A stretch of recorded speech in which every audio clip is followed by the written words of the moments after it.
Hello, Mrs Sivaramakrishnan of Thrichambarath family. അതെ, ഇവിടുത്തെ discus throw, javelin throw, നാടൻ പന്തെറിയൽ, വളയമിട്ട് പിടി തുടങ്ങിയ ചടങ്ങുകളൊക്കെ കഴിഞ്ഞ സ്ഥിതിക്ക് ഞങ്ങൾ ഡ്രസ്സൊക്കെ മാറി പുറത്തേക്ക് പോയിക്കോട്ടെ. Do you have any objection madam?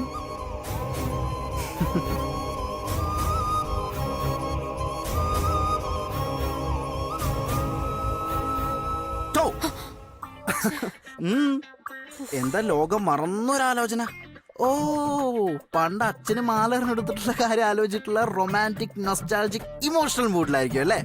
ആ, അതിരിക്കട്ടെ. അല്ലമ്മേ, അന്ന് അമ്മയുടെ ആദ്യത്തെ ഏറി തന്നെ അച്ഛന്റെ കഴുത്തിൽ മാല വീണോ? അതോ വീഴാതെ ഒന്നും ഇരിക്കില്ല. നിങ്ങൾ അർദ്ധനാരീശ്വരന്മാരെ പോലെ പണ്ടേ ഒട്ടിച്ചേർന്ന ബന്ധമല്ലേ? ഞാൻ എന്റെ ചോദ്യം തിരിച്ചെടുത്തു. I am sorry. ഇല്ല ഇല്ല ഇല്ല ഇല്ല, അമ്മയുടെ കണ്ണ് അറിഞ്ഞിട്ടുണ്ട്, ഞാൻ കണ്ടു. അല്ലമ്മേ, ഇനിയിപ്പോ ഞാൻ എന്തെങ്കിലും... നിന്റെ കാര്യത്തിൽ ഇപ്പൊ എനിക്ക് യാതൊരു ടെൻഷനും ഇല്ല. ടെൻഷൻ മുഴുവനും ആനന്ദിന്റെ കാര്യത്തിലാ. കൊള്ളാം, ബെസ്റ്റ്. അമ്മ എന്തൊക്കെയാ പറയുന്നതെന്ന് എനിക്ക് മനസ്സിലാവുന്നില്ല. എന്റെ അമ്മ ഈ കുടുംബത്തിന് വേണ്ടി മാത്രം ജീവിക്കുന്നതാണ് എന്റെ ബ്രോ. പ്രത്യേകിച്ചും അമ്മയുടെ. കേട്ടിട്ടില്ലേ, അമ്മയുടെ മാറാരോഗം മാറാൻ വൻപുലികളുള്ള കൊടുങ്കാട്ടിലേക്ക് ആയുധം പോലും ഇല്ലാതെ പുലിപ്പാല് തേടിപ്പോയ സാക്ഷാൽ അയ്യപ്പന്റെ കഥ. അതിന്റെ ഒരു മോഡേൺ വേർഷനാണ് അമ്മയുടെ മൂത്ത മകൻ.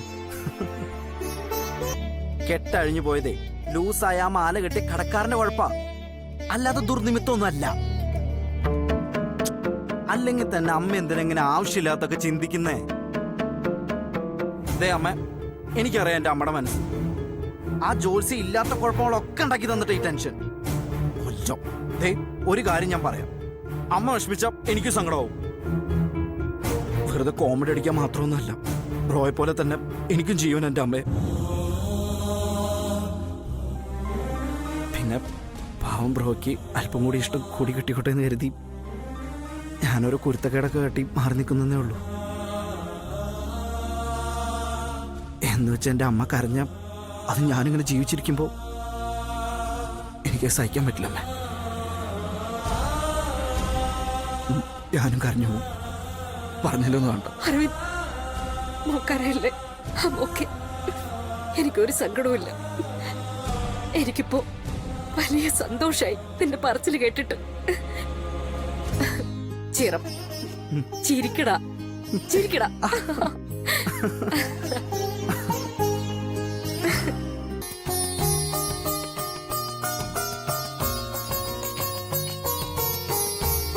ആ ആനന്ദ ദേഹണക്കാര ഫംഗ്ഷന്റെ ഫുഡിന്റെ കാര്യമോ പറയുന്നത്?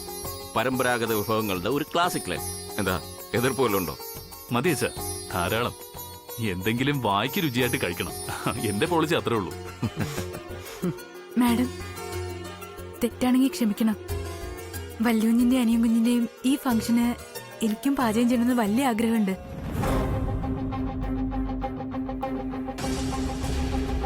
കല്യാണി, ഇത് അടുക്കളയില് ഞങ്ങൾക്ക് 4 പേർക്ക് പാചകം ചെയ്യുന്ന പോലല്ല, ഒരു ഫംഗ്ഷനാ. ഇതൊന്നും നിന്നെ കൊണ്ട് പറ്റില്ല.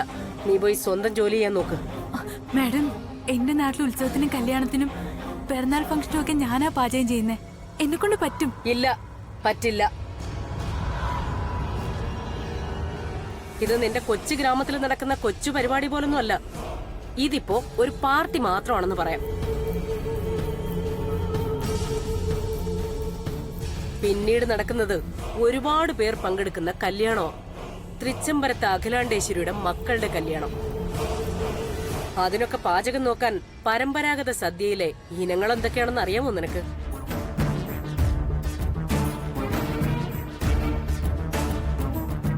അറിയാം മാഡം.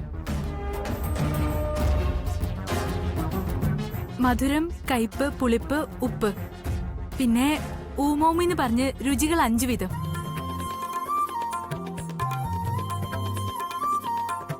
പന്തിയില് സദ്യ വിളമ്പുമ്പോ ശാസ്ത്രീയമായി ഈ രുചികൾക്കൊന്നും ഒരു കുറവും വരാൻ പാടില്ല. ആഹാരം കഴിച്ചു തുടങ്ങുമ്പോ ആദ്യം മധുരം വേണം നാവില് വെക്കാൻ. അതിന് വിളമ്പുമ്പോഴും മധുരം വേണം ഇലയിൽ വിളമ്പി തുടങ്ങാൻ. അതാണ് ശാസ്ത്രം. പിന്നെ സദ്യയില് പ്രധാനമായിട്ടും 4 കറികൾ വീതമുണ്ട്.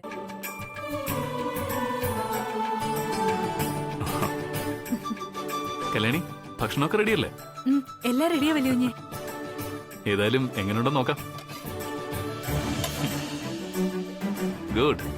അറിയാലോ, ആരും ഒരു കുറ്റവും പറയാൻ നോക്കണം. ടേസ്റ്റ് ഒക്കെ ഒന്നുകൂടി ഒന്ന് ചെക്ക് ചെയ്ത് വേണം കൊടുക്കാൻ. ശരി വലിയ, ആ. ഞാൻ ശ്രദ്ധിച്ചോളാം. കല്യാണി, നീ ധൈര്യമായിട്ട് പോ. ഞാൻ ഒന്നും ചെയ്യാൻ പോകുന്നില്ല. സൗത്ത് ഇന്ത്യയിലെ മികച്ച ബ്രാൻഡ് അംബാസഡർ അവാർഡ് കിട്ടിയ നിന്നെ ആരെയോ പരിചയപ്പെടുത്താനാ ആനന്ദ് വിളിച്ചത്. ചെല്ല്. ശരി, ഒരു മിനിറ്റ്.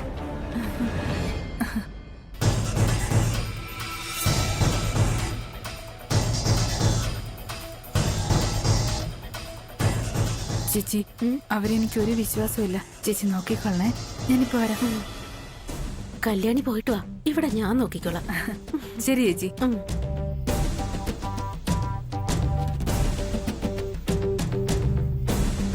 ആ പോ. അയ്യോ, എടുക്കെടുക്ക്. അയ്യേ, ഇങ്ങനെയല്ല.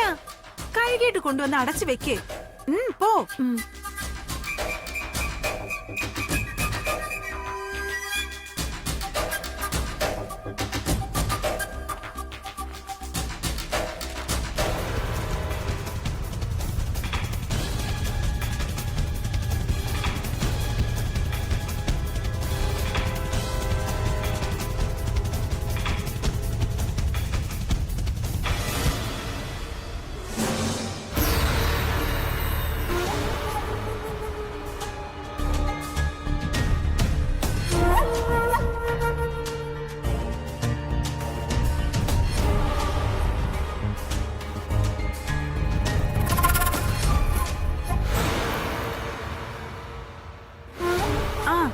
എവിടെ നോക്കട്ടെ.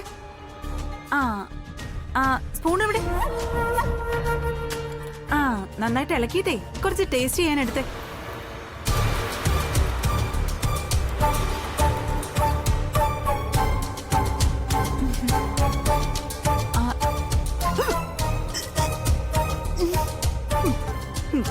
സത്യം പറയാലോ, എന്തൊക്കെ പറഞ്ഞാലും കല്യാണിയുടെ കൈപ്പുണ്യം സമ്മതിക്കണം. എന്ന് അടച്ചു വെച്ചേക്ക്.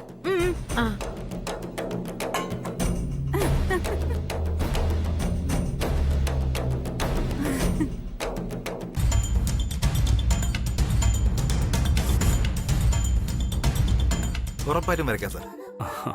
പക്ഷേ കുറച്ച് സമയം വേണം വരയ്ക്കാൻ. No problem, take your own time. അങ്ങനെയെങ്കിൽ ഈ ഇമേജ് എനിക്കൊന്ന് വാട്സപ്പ് ചെയ്തേക്ക്. ഷുവർ. സാറിന്റെ നമ്പർ എന്ന് പറഞ്ഞേ. 9847. അതെ അതെ. തൃച്ചംബരത്തെ കുറച്ച് ട്രഡീഷണൽ ചടങ്ങുകളാണ് നടക്കുന്നത്. ഒരുപാട് പേരൊന്നുമില്ല, കുറച്ചു പേര് മാത്രം, വളരെ വേണ്ടപ്പെട്ടവര്. തൃച്ചംബരത്തെ കാരണവർക്ക് കല്യാണക്കുറി കൊടുക്കുന്നതാ ചടങ്ങെന്ന് തോന്നുന്നു. അതെ അതെ അതെ. പിന്നെ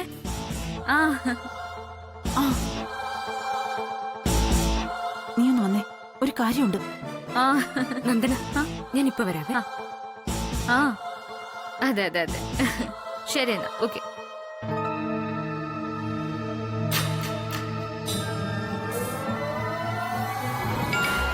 ഞാൻ വാട്സാപ്പിൽ അയച്ചിട്ടുണ്ട്. ഇതല്ലേ?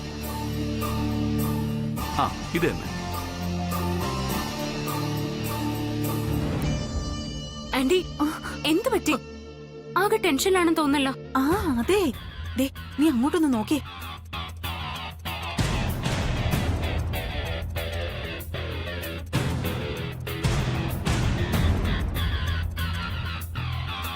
കണ്ടില്ലേ, ആ വരപ്പുകാരൻ വെറും കണ്ണുകൾ കണ്ടാൽ മുഖം വരയ്ക്കുന്ന ആളാ. ലോഗോ കണ്ണുകൾ വെച്ച് അയാൾ മുഖം വരച്ച അത് കല്യാണിയുടേതാണെന്ന് ആനന്ദ് അറിയും.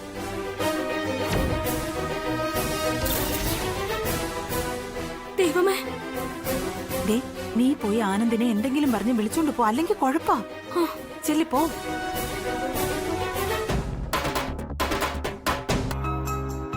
Sir, this is my visiting card. ഞാൻ 2 ദിവസം ഹോട്ടൽ മേനകയെ കാണും. ഓക്കെ. എന്റെ 2 നമ്പർ അതിലുണ്ട്. ആനന്ദേ, ഞാൻ എവിടെയൊക്കെ തിരക്കിന്നറിയോ? ആന്റി വിളിക്കുന്നു, അർജന്റ്. വരുന്നു. Okay sir, you please carry on. Okay.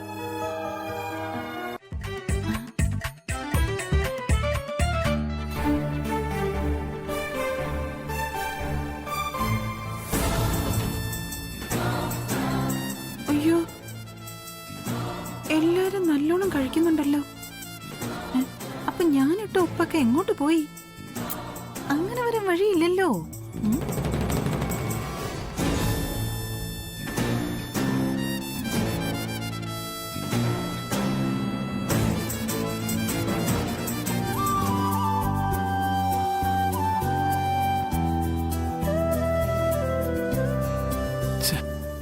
Artist logo കണ്ണുകളുടെ ഉടമയും വരച്ചു കാണുമല്ലോ. നോക്കാൻ തുടങ്ങിയപ്പോഴാണ് ഡൊണാൾഡിന്റെ ഫോണ്. ഹലോ ആനന്ദേ, വാ ഇരിക്കി. ആ, you are A lucky man. Anand, കല്യാണവും ബിസിനസ്മാന്റെ അവാർഡും രണ്ടും കൂടി ഒരുമിച്ചല്ലേ വന്നത്? Congrats Anand. Congrats. Thank you.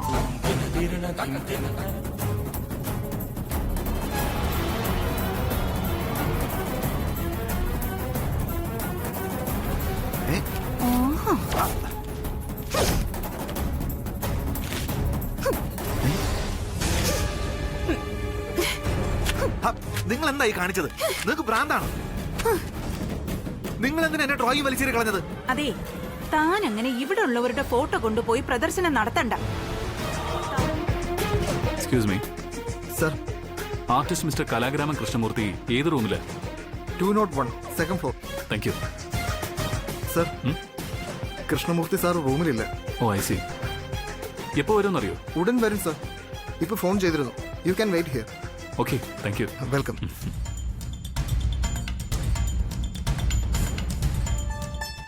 ആ കല്യാണി, ഫുഡ് സൂപ്പർ ആയിരുന്നു. പറഞ്ഞ വാക്ക് നീ പാലിച്ചു.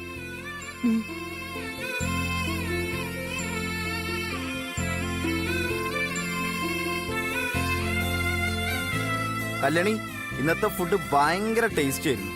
ദേ, ഇതുപോലെ ഞങ്ങളുടെ എല്ലായിടത്തും പാചകം ചെയ്യണം.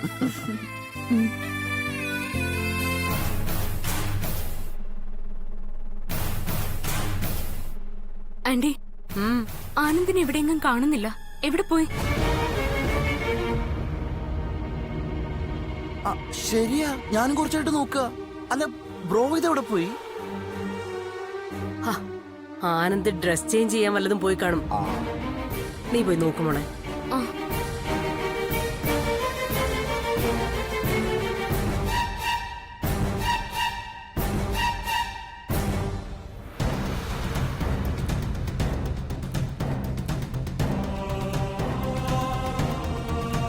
ആന്റി, ആനന്ദ് റൂമിലും ഇല്ല. റൂമിലില്ലേ? ഫോൺ വിളിച്ച് എവിടെയാണെന്ന് ചോദിക്കേ. ഫോൺ വിളിച്ച ആന്റി പരിധിക്ക് പുറത്താന്നാ പറയുന്നത്. ആനന്ദ് പുറത്തെങ്ങും പോകാൻ വഴിയില്ല. ഇവിടെ എവിടെയെങ്കിലൊക്കെ തന്നെ കാണും. അരവിന്ദ്, നീ പോയി നോക്ക്. ശരിച്ചാ. നിങ്ങളും അന്വേഷിച്ചോളൂ. ഇടയ്ക്ക് പെട്ടെന്ന് സുഖമില്ലാതായതല്ലേ? എവിടെയെങ്കിലും മാറിയിരിക്കുകയാണെങ്കിലോ? ശരി ചേച്ചി. ആന്റി,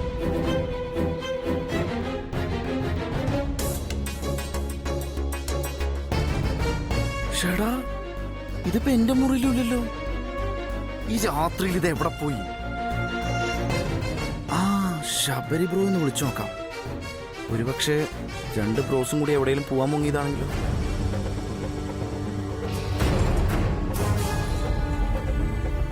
എക്സ്ക്യൂസ് മീ, 201 ചാവിങ് എടുത്ത്. സർ. ഹലോ സർ, ഞാൻ വെയിറ്റ് ചെയ്യായിരുന്നു. ഹലോ മിസ്റ്റർ ആനന്ദ്, ഇവിടെ എങ്ങനെ എത്തി? സാറിനെ കാണാൻ വേണ്ടി വന്നതാ. എന്നെ കാണാനോ? അതെ സർ, ഞാൻ തന്ന ലോഗോ കണ്ണുകൾ വെച്ച് ആ കണ്ണുകളുടെ ഉടമയുടെ മുഖം വരച്ചു തരാമെന്ന് സാറ് ഏറ്റിരുന്നു. പക്ഷേ ഫംഗ്ഷൻ കഴിയുന്നതിന് മുന്നേ സാർ അവിടുന്ന് പോന്നു. സോറി, ഞാൻ പോയതല്ല മിസ്റ്റർ ആനന്ദ്. നിങ്ങളുടെ ഏതൊരു റിലേഷനിൽപ്പെട്ട സ്ത്രീ വന്ന് ഞാൻ വരച്ച് പൂർത്തിയാക്കി ആ ചിത്രം വലിച്ചേറി കളഞ്ഞ് എന്നോട് പോകാൻ പറഞ്ഞു. It was such an insult. എന്റെ ജീവിതത്തിൽ ആദ്യത്തെ അനുഭവമാണ്. Oh my god, sorry sir. അവിടെ എന്താ നടന്നതെന്ന് എനിക്ക് അറിയില്ല. ഏതായാലും നടന്ന സംഭവത്തിന് ഞാൻ സാറിനോട് ക്ഷമ ചോദിക്കുന്നു. It's all right mister Anand. ഓരോരുത്തരും ഓരോ തരക്കാരല്ലേ. ഇപ്പോ എന്ത് കാര്യമായിട്ട് എന്നെ കാണാമെന്ന്? അത് ഇഫ് യു ഡോണ്ട് മൈൻഡ്, ആ ലോഗോ വെച്ച് ആ കണ്ണുകളുടെ ഉടമയെ ഒരിക്കൽ കൂടി എനിക്കൊന്ന് വരച്ചു തരാൻ പറ്റുമോ? ഓഫ് കോഴ്സ്, വരയ്ക്കാലോ. പക്ഷേ കുറച്ച് സമയം എടുക്കും. നോ പ്രോബ്ലം സർ, ഞാൻ വെയിറ്റ് ചെയ്യാം. ഏയ് സാരമില്ല, പ്ലീസ് കം വിത്ത് മീ. വരൂ, റൂമിലേക്ക് പോ.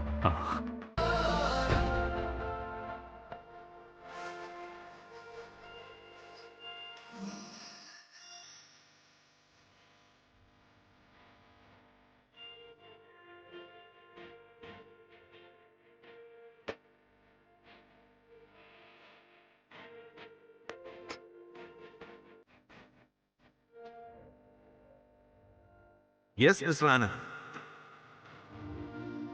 ഇതാണ് നിങ്ങൾ കാണാൻ ആഗ്രഹിച്ച ആ മുഖം, ലോഗോ കണ്ണുകളുടെ ഉടമസ്ഥ.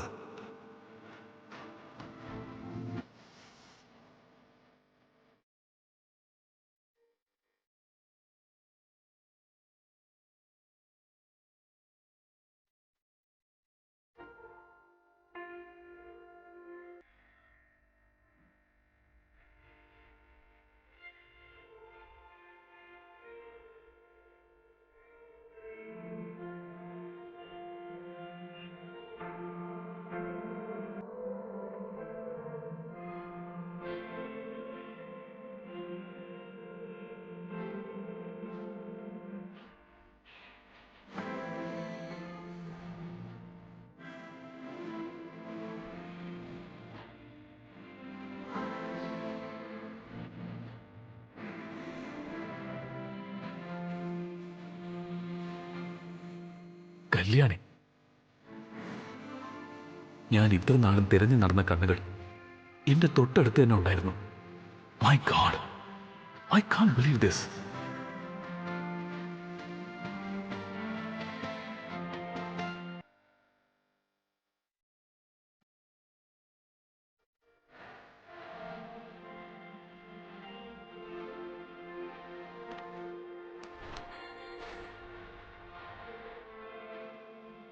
സർ, ആ ലോഗോയിലെ കണ്ണുകളുടെ ഉടമസ്ഥ ഇത് തന്നെയാണെന്ന് തീർച്ചയല്ലേ? 100%.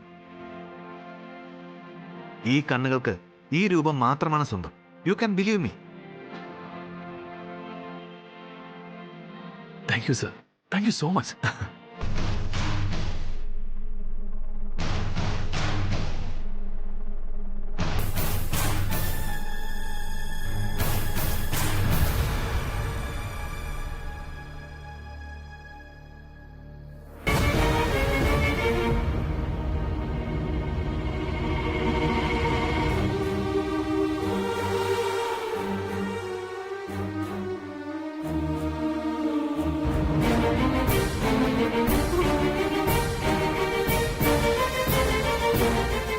സ്വാമി, എല്ലാവരും അവിടെ വീട്ടില് സങ്കടപ്പെട്ടിരിക്കുക. എന്തിനാ എല്ലാരും ഇങ്ങനെ പരീക്ഷിക്കണേ? അമ്മയോട് പറയാണ്ട് വല്യുഞ്ഞ് എവിടെയും പോവില്ല എന്നുള്ളത് സത്യാ. ഇപ്പോഴാണെങ്കിൽ വിളിച്ചിട്ട് ഫോണും എടുക്കുന്നില്ല. ഞങ്ങൾ ഇനി എവിടെയാ പോയി തിരക്കേണ്ടേ? സ്വാമി തന്നെ ഒന്ന് പറഞ്ഞതാ. വല്യുഞ്ഞിന് ഒരാപത്തും കൂടാതെ വീട്ടിലെത്തിച്ചാ ഞാൻ എന്ത് വ്രതം വേണമെങ്കിലും എടുക്കാം. വേണമെങ്കിൽ ശയനപ്രദക്ഷിണം നടത്താം. എങ്ങനെയാ വല്യുഞ്ഞിനെ തിരിച്ചു കൊണ്ടുപോവാ? സ്വാമി സഹായിക്ക്, രക്ഷിക്കു സ്വാമി.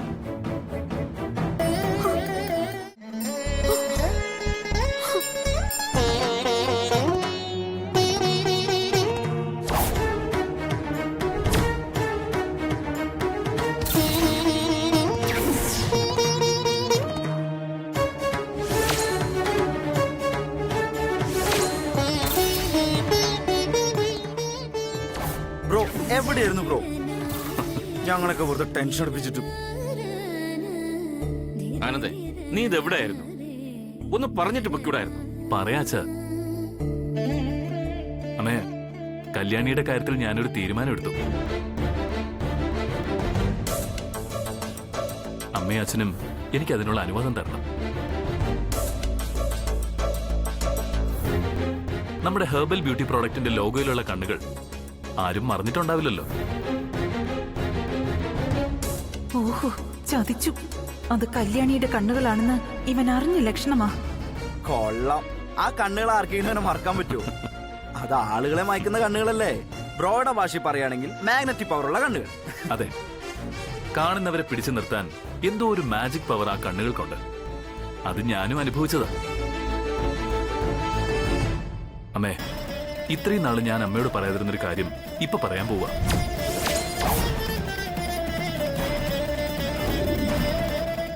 എന്റെ ജീവിതത്തിൽ ഇത്രയധികം സ്വാധീനം ചെലുത്തിയ ആ ലോക കണ്ണുകളുടെ ഉടമ അതാരാണെന്ന് ഇന്ന് ഞാൻ കണ്ടുപിടിച്ചു.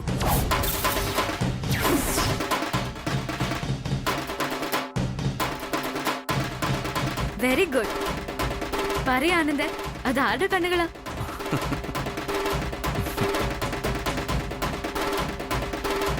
ആ ലോഗോയിലുള്ളത് മറ്റാരുടെയും കണ്ണുകളല്ല. ആ കണ്ണുകൾ കല്യാണിയുടേതാ.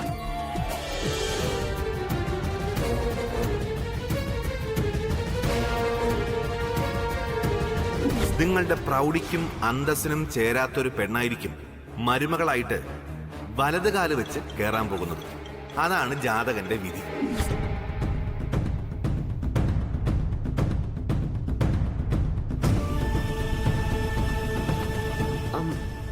ശരി ശരി, അതൊക്കെ അവിടെ ഇരിക്കട്ടെ. കല്യാണിയുടെ കാര്യത്തിൽ നീ എന്തോ തീരുമാനം എടുത്തിട്ടുണ്ടെന്ന് പറഞ്ഞല്ലോ, അതെന്താണെന്ന് പറഞ്ഞില്ല. നമ്മുടെ ഹെർബൽ ബ്യൂട്ടി പ്രോഡക്റ്റിന്റെ സക്സസിന് കാരണം ആ ലോഗോയിലെ കണ്ണുകളും ബ്രാൻഡ് അംബാസിഡർ കല്യാണിയാണെന്നുള്ള കാര്യത്തിൽ നമുക്കൊരു സംശയമില്ലല്ലോ. ഇപ്പൊ ഇത് രണ്ടും ഒന്നാണെന്ന് അറിഞ്ഞ സാഹചര്യത്തിൽ കല്യാണിയെ ഉചിതമായ രീതിയിൽ അനുമോദിക്കാൻ നമുക്കൊരു ഫംഗ്ഷൻ നടത്തണം ഉടൻ തന്നെ.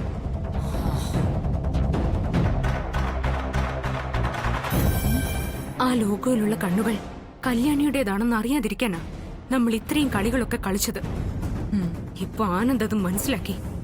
ആ കണ്ണുകളുടെ ഉടമ ആരാണെന്ന് അറിയുന്നതിന് മുൻപ് തന്നെ അവൻ ആ കണ്ണുകളോട് ഭ്രാന്തമായ അടുപ്പമായിരുന്നു. ഇപ്പൊ അത് കല്യാണിയുടെ കണ്ണുകളാണെന്ന സത്യം അറിഞ്ഞപ്പോ കല്യാണി അമ്മയുടെ മുന്നിൽ കൊണ്ട് നിർത്തിയിട്ട് അവളെ അനുമോദിക്കണം പോലും. ഇതിങ്ങനെ പോയാ ഒരു ദിവസം അവളുടെ കഴുത്തിലെ താലിയും കെട്ടിക്കൊണ്ടു വന്നിട്ട് തൃച്ചംബരത്തെ കെട്ടിലമ്മയായി വാഴിക്കുമെന്നായി എനിക്ക് തോന്നുന്നത്.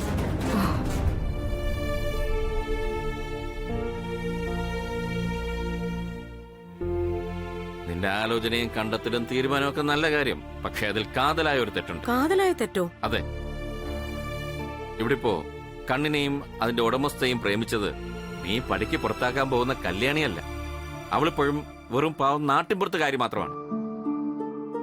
മറിച്ച് നീ പറയുന്ന പ്രണയത്തിന്റെ കുറ്റം ആരെങ്കിലും നടത്തിയിട്ടുണ്ടെങ്കിൽ അത് നമ്മുടെ മകനാ ആനന്ദകൃഷ്ണൻ. അവൻ അടുക്കളയിലല്ല, അരമനയില.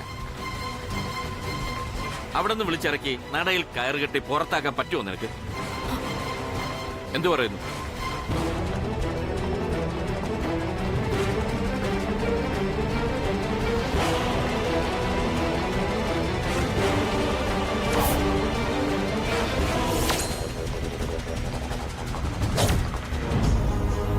അച്ഛൻ എവിടെ പോയി കിടക്കായിരുന്നു ഇത്രയും നേരം?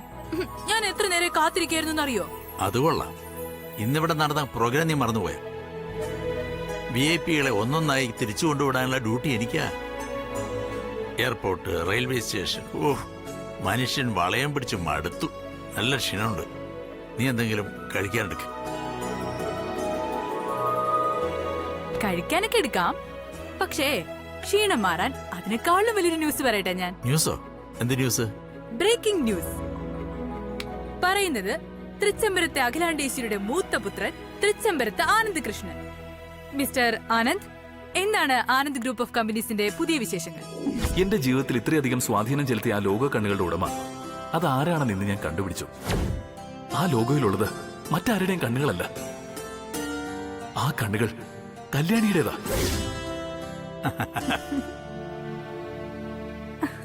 ദൈവമേ, നീ എന്താ മോളീ പറയുന്നത്? കമ്പനി ലോഗോയിലെ കണ്ണുകൾ നിന്റെ കണ്ണുകളാണെന്നോ? അതെ അച്ഛാ, അറിഞ്ഞപ്പോ ആദ്യം എനിക്ക് വിശ്വസിക്കാൻ പറ്റിയില്ല, പക്ഷേ സംഗതി സത്യ. ലോഗോ ഡിസൈനിലും മൊബൈലിലും ലാപ്ടോപ്പിലും ആ കണ്ണുകൾ വന്നു. നേരം വെളുക്കുവോളം ആ കണ്ണുകളെ നോക്കി നീ പ്രണയിച്ചു. മനസ്സിന്റെ ഭാരമെല്ലാം ആ കണ്ണുകളോട് പങ്കുവച്ചു. അതെല്ലാം കറക്റ്റ്. പക്ഷേ അതെല്ലാം കല്യാണിയുടെ കണ്ണുകളാണെന്ന് അറിയാതെയാണ് സംഭവിച്ചതെന്ന് പറയുന്നത് ഞാൻ വിശ്വസിക്കില്ല. എടാ, ഞാൻ ഈ പറഞ്ഞതെല്ലാം സത്യമാ. എടാ മച്ചു, നീ എന്നെ വെറും ലണ്ടൻകാരനാക്കരുത്. ഇവിടെ ഉണ്ടായിരുന്ന സമയത്ത് ഷിഫ്റ്റ് വെച്ച് 3-4 പ്രണയിച്ച് നടന്നവനാ ഞാൻ. എല്ലാം അറിയാലോ നിനക്ക്. അതിലൊരുത്തിയുടെ ബന്ധുവാ എന്നെ ലണ്ടനിലേക്ക് കൊണ്ടുപോയത്. 2 കൊല്ലം കഴിഞ്ഞ് തിരികെ വന്നപ്പോഴേക്കും അവരവളെ കെട്ടിച്ചു വിട്ടു കഴിഞ്ഞു. സത്യം പറഞ്ഞാ അവളെ കെട്ടേണ്ടി വരുമെന്നുള്ള ഭയത്തിലാ ഞാനിവിടെ വന്നു തന്നെ. ഇതൊക്കെ ഞാൻ ഇപ്പൊ പറഞ്ഞ എന്തിനാണെന്ന് നിനക്ക് മനസ്സിലായോ? എന്തിനാ? നീ പറ. രാജസ്ഥാൻ മരുഭൂമിയിലേക്ക് മണല് കയറ്റി വിടല്ലേന്ന്. നന്ദന, അരവിന്ദ്, റെഡി ആയില്ലേ ഇതുവരെ? ഞാൻ റെഡിയാണ് അമ്മേ. നന്ദന ഇതുവരെ ഒരുങ്ങാത്ത്. വൈകിയ ദീപാരാധന മുടങ്ങും. ഇറങ്ങാൻ പറ അവളോട്. ഈ കുട്ടികളുടെ ഒരു കാര്യവും ശരിയായിട്ട് ചെയ്യാൻ അറിയില്ല. കുട്ടികൾ മാത്രമല്ല, അമ്മമാരും അങ്ങനെയൊക്കെ തന്നെ. ഞാൻ റെഡിയായി കഴിഞ്ഞ് ഒരു 25 മിനിറ്റെങ്കിലും കഴിഞ്ഞല്ലേ താൻ റെഡിയാവും. ഹും, ഇത് നമ്മുടെ നാട്ടിലെ ആണുങ്ങളുടെ തലവിധി അത്ര തന്നെ. കൃഷ്ണേട്ടൻ അങ്ങനെ പറയരുത്. ഈ നാട്ടിലെ സ്ത്രീകൾ ഇറങ്ങാൻ താമസിക്കുന്നെങ്കിലേ അതിന്റെ കാരണം അവരുടെ വസ്ത്രധാരണ രീതിയാ. നിങ്ങൾക്കൊരു മുണ്ടോ പാന്റോ ഷർട്ടോ ജുബയോ എടുത്തിട്ടുണ്ട് അങ്ങ് ഇറങ്ങാം. എന്നാ ഞങ്ങൾ ഈ സാരി എന്ന് പറയുന്ന ഒരു സാധനം എടുത്ത് ചുറ്റണമെങ്കിലേ കുറേ സമയമെടുക്കും. നിങ്ങൾ അതൊന്ന് ഉടുത്തു നോക്കിയാലേ മനസ്സിലാവൂ. ശരി ശരി, സമ്മതിച്ചു. എന്നാലും ഒരു കാര്യം ചെയ്യാം. ഇന്ന് മുതൽ അഖിലേണ്ടേശ്വരി പാന്റ് ഇട്ടാലോ ഒരു ചേഞ്ചിന്? ഓ, ഞാൻ റെഡി. ഇപ്പൊ തന്നെ ചേഞ്ച് ചെയ്തേക്കാം. അയ്യോ, വേണ്ട വേണ്ട വേണ്ട. ഞാനൊന്നും പറഞ്ഞില്ലേ. ഇവിടെ നിക്ക്.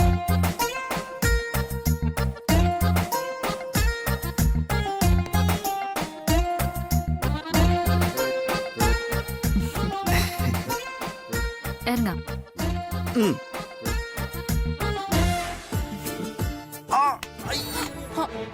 അയ്യോ, മോനെ, വല്ലതും പറ്റിയോടാ? നോക്കിയൊക്കെ വരണ്ടേ? കാല് പോയി. വേദനയുണ്ടോ നിനക്ക്? എഴുന്നേക്ക്. മെല്ലെ പതുക്കെ വാ. എണീക്ക് മെല്ലെ എണീക്ക്, പിടി മെല്ലെ. കുഴപ്പമില്ല അച്ഛാ. അയ്യോ, കാല് ഊന്നാൻ പറ്റില്ല അമ്മ, നല്ല പെയിനും ഉണ്ട്. സ്ലിപ്പായപ്പോ ഉളുക്കിയതായിരിക്കും. കുറച്ച് കഴിയുമ്പോ അങ്ങ് മാറും. നീ റെസ്റ്റ് എടുക്ക്. റെസ്റ്റ് ഒക്കെ എടുക്കാം, പക്ഷെ അമ്പലത്തിൽ വരാൻ പറ്റുമെന്ന് തോന്നണില്ല. നിങ്ങള് പോയിട്ട് വന്നാ മതി. ശരി, എങ്കിലും എങ്ങനെ ആകട്ടെ. നീ വേദനയുടെ ഓയിൻമെന്റ് എടുത്തിട്ട് ഞങ്ങൾ പോയിട്ട് വരാം. അതെ. അയ്യോ, നന്ദന വാ, നമുക്ക് പോവാം. Okay aunty. അമ്മ, നന്ദന് കൂടെ വന്നാ പിന്നെ എന്റെ ഇവിടുത്തെ കാര്യം നോക്കാൻ ആരാളേ? ആഹാ, അങ്ങനെ നിന്നെ നോക്കാൻ ഒരാൾ ഇവിടെ ഉണ്ടായിരുന്ന പോരെ. സുജാത. സുജാതയാ?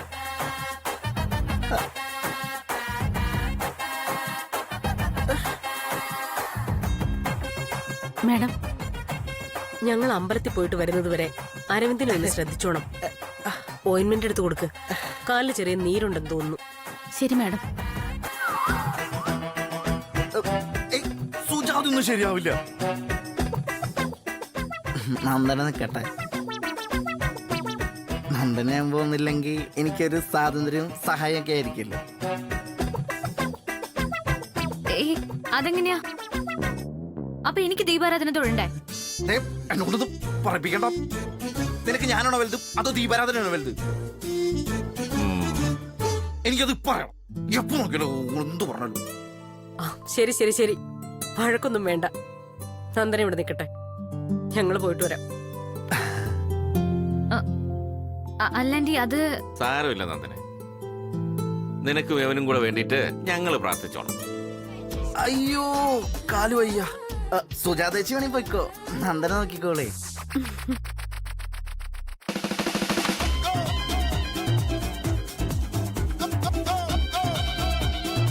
അതെ, നീ എന്നെ ഇങ്ങനെ താങ്ങി പിടിച്ച് ഞാനെന്ന് നീക്കട്ടെ. എന്തിനാ? നീ ഇവിടെ തന്നെ ഇരുന്നാ മതി. ഞാൻ മുറി പോയി ഓയിൻമെന്റ് എടുത്തോണ്ട് വരാം. അത് ശരി. അപ്പൊ ഞാൻ ഈ കാണിച്ച പെർഫോമൻസ് ഒക്കെ വേസ്റ്റ് അല്ലേ? അതെ, നീ ആദ്യമേ അഭിനയിക്കായിരുന്നു എന്ന് എനിക്കറിയായിരുന്നു. ആന്റി അങ്കിളിനെയും പറ്റിച്ച് നീ എന്റെ കോവിലിന് പോക്ക് മുടക്കി. ഇനി ഞാൻ ഇവിടുത്തെ പൂജാമുറി പോയി പ്രാർത്ഥിക്കാൻ പോവാ.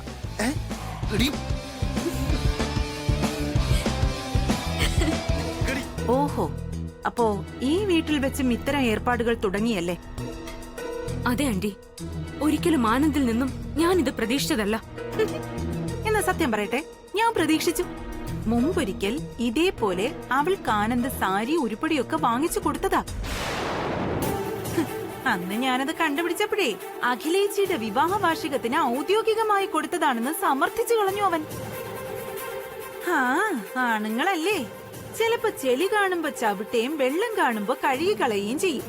അത് മുതലാക്കാൻ അവളാണെങ്കിൽ രണ്ടും കൽപ്പിച്ചുള്ള നിൽപ്പ. നോക്ക് പ്രിയങ്കെ, ഇപ്പൊ രഹസ്യമായി പുടവ കൊടുപ്പ് വരെ എത്തിയിരിക്കുക.